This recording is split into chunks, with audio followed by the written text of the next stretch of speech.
Everything that people think they know about the Mandela effect is incorrect. The phenomenon has been occurring for years, only most dismissed it as a fluke. In the most severe cases, those experiencing the effect were diagnosed as having some sort of mental illness and subsequently medicated or committed. Then it was given a name, and seemingly overnight that very same concept devolved into a disreputable meme, an online joke associated with paranormal fanatics. Several years ago, I worked for a group of people called the Greyleaf Consortium. They've been around for decades. However, the members of the elusive group gather in secret, and as far as the public knows, Greyleaf doesn't exist. Among the organization's ranks are the top scientists in their respective fields, as well as a cabal of extremely wealthy men and women. Their stated purpose was to provide a creative outlet for some of the most intelligent people in the world, and to allow them the freedom to develop their ideas without fear of limited funding or of meddling and interference from the political bureaucracy. With the consortium involved, money would never be an object, the trade-off being that any creation of significant merit could be auctioned off and sold to the highest bidder. The influence of the consortium stretches all the way to Washington. While not directly associated with our government, they have secured a great portion of their independence from the research and development they've provided to the U.S. military. With elected officials busy looking the other way, the consortium delved into questionable avenues with very little government oversight, exploring aspects of science that others veered away from. It was during this exploration that they discovered a revelation that would change everything for years to come. Traditionally, we've always viewed consciousness as tantamount to our concept of self. As the old saying goes, I think, therefore I am. In 1981, to the contrary, scientists within the consortium determined, through their research, that the self was just the tip of the iceberg. Below our surface layer of individuality, they identified a so-called collective unconsciousness. According to their lead researchers, we, all of humanity, were tethered to a living, breathing hive consciousness, an interconnected series of threads outside the realm of our perception. If you will, imagine your mind as a house. Everything that happens within said house is solely dependent on your own will. Your choices and decisions are all generated within the confines of this house. Now imagine that you stepped outside of your house. Imagine that you walked up the street only to find another house, and another, and another. Think about all the various connections that these houses have to one another. The streets that link the neighborhoods that link the cities, and so on and so forth. Since the beginning of our species' existence, humans have adopted ideas, concepts, and ideologies which have inexplicably managed, throughout history, to spread from one culture to another, despite there being tremendous geographic distances separating those communities. How such knowledge, or even a portion of it, including myths, legends, and language, could be shared by these people, who never made formal, physical contact with one another, was until recently a mystery. Everything in our universe is made of energy. Atoms are made up of vortices of energy, vibrations, if you will, and everything is constantly spinning.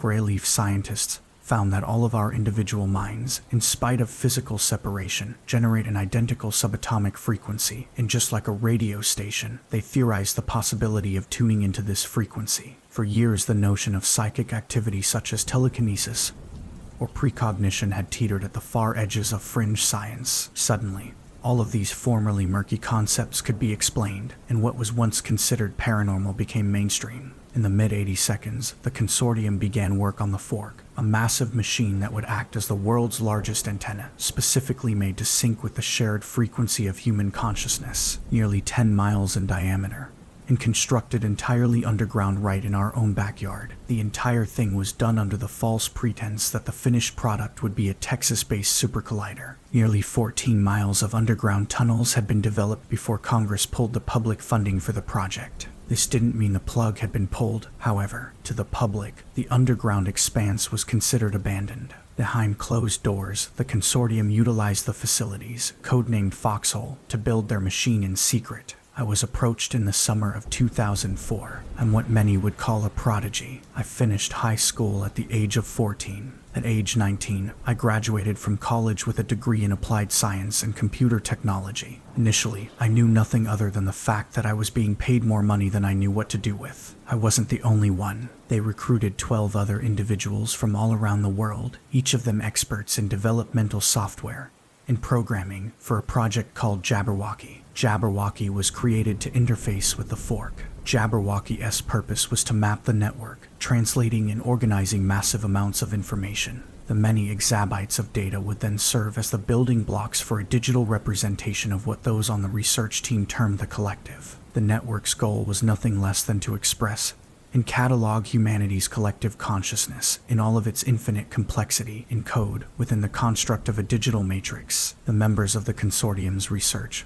and development team had just washed up on a strange land and, like many other discoverers, wanted to explore the new world in its entirety. The Fork, however, only allowed them to monitor the frequency in a way it was equivalent to listening in on white noise. That's where Jabberwocky came in. It was theorized that if we could map the collective, we could isolate patterns in groups as well as individuals to predict the outcome of certain events based on previously developed algorithms. While I personally assisted in the mapping process, my team's task was to develop the operating system for Jabberwocky. We banged our heads for months, and then, seemingly out of nowhere, we figured it out. We figured her out, and we named her Alice, fully autonomous and self-correcting. Our new operating system was light years ahead of anything that we could have individually imagined. We were ecstatic. 6 months into the project, through sheer accident, we discovered an irregular causality within our digital construct of the frequency. An insignificant glitch the code began to manifest outside of its digital parameters. Based on our own interactions with the network interface, we realized we had caused things to happen in the real world. The first few events we dismissed as flukes, but it soon became apparent that, somehow, we were affecting the physical reality around us. I don't know how we did it. I still don't know how we did it. The interface was only supposed to represent and organize the data we were accumulating. I've always considered myself a person of science, but we tapped into something that transcended our simple understanding of our three-dimensional reality. As baffling as this anomaly proved to be, our curiosity quickly overtook our confusion. Naturally, we ran tests, endless tests. We couldn't decide if we were kids on Christmas morning or scared out of our wits. We found that through precise manipulation of the code, we could literally affect the perception of a living person the same way one would make adjustments to a computer-generated character within a piece of software. This discovery was unparalleled. In the early stages, we would only experiment on the individual person by altering their ideas of basic things like the color of objects, lyrics to a song, and so on. This involved clipping sections of code, consisting of memory fragments, images, and words, for example, all of them taken from other people, and reattaching them to a pre-existing thread of code. All of these tests were successful, leaving the subjects with no real, lasting symptoms. The process could be compared to open-heart surgery. Like a surgeon, we treated the whole interaction with life or death seriousness. Damage to the outlying code could have resulted in a catastrophic chain of events within the construct, due to the fact that every person in the world, ourselves included, was connected to the interface. This began to open countless doors for us, and frightening new possibilities. Once Greyleaf's leadership became aware of our discovery, they encouraged us to experiment not just on individuals, but on a large population center. That's when I really began to worry. We would never have admitted it, but we'd been blinded by our own achievements and power. In a short time, we had gone from trying to understand the frequency to something else entirely. Never before had there been such a jump in technological development and understanding within such a short span of time. In spite of all the knowledge gained, however, the truly disturbing nature of our accomplishments did not become obvious until we began to analyze the collected data. Once this process began, it was clear something was very, very wrong. Alice had been acting on her own. Since its inception, the operating system had been changing the collective memories of individuals with no direction from the programmers. We caught most of the changes in time and were able to reverse them, but these random actions were beginning to paint an awful picture. We programmed Alice to be intelligent. Knowing that we would never be able to monitor her actions 24/7, she needed to be able to act accordingly when she encountered a problem. So we provided her the authority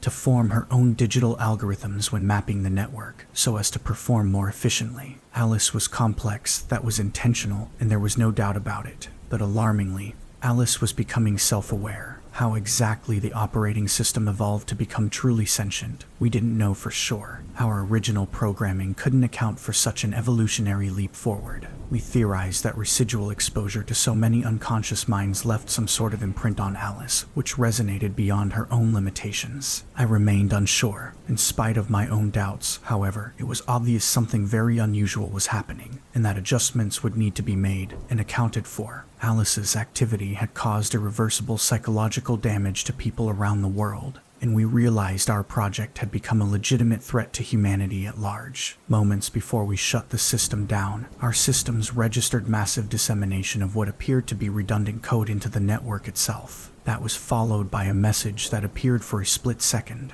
I'll never forget what it said. The key to salvation is perception. To change your perception is to change your reality. I will change your perception. I will change your reality. We spent weeks gathering and analyzing data, trying to figure out what went wrong. There would be an inquiry on a higher level as to the threat that Alice presented. I was not included in those conversations. My team and I were handsomely paid for our work and discharged. I had almost put those events behind me until I started reading about the so-called Mandela effect. I was pulled down a rabbit hole as I read reports of strange bouts of psychological behavior that have risen only in the last few years. People reported having vivid, conflicting memories of personal and world events far different than those which have taken place in our physical reality, or of events which never happened in the first place. A mother with only one child, for example, remembered having more than one. A husband recalled having a different wife. Thousands of others are reporting perceived changes to company logos, quotes in movies, and the spellings of names of well-known people. Even more alarming, some experiencing the effect are reporting changes to the human anatomy, to geography, and to Earth's very location in the Milky Way galaxy. For some yet unknown reason, certain groups of individuals seem capable of recognizing the changes Alice has made and of resisting them, resulting in what has been coined residue. In some cases, changes have been documented and discussed, only to revert back to their previous state, confounding further the victims of the effects, who has labeled these corrections as flip-flops. The scope and significance of these discrepancies, and the epidemic growing silently all around us, is frightening. Further, the rate at which disturbances and reversals are being reported seems not to be slowing, but rather accelerating, indicating that Alice remains operational, submerged within the collective consciousness. Alice continues to alter what we perceive as reality. For what purpose, I don't know. What I do know is that what we've let loose in this world could very well be our undoing. If you are one of the few who remember things as they were, while also existing in reality as we know it, trust your memories, please. Before long, they may be all we have left.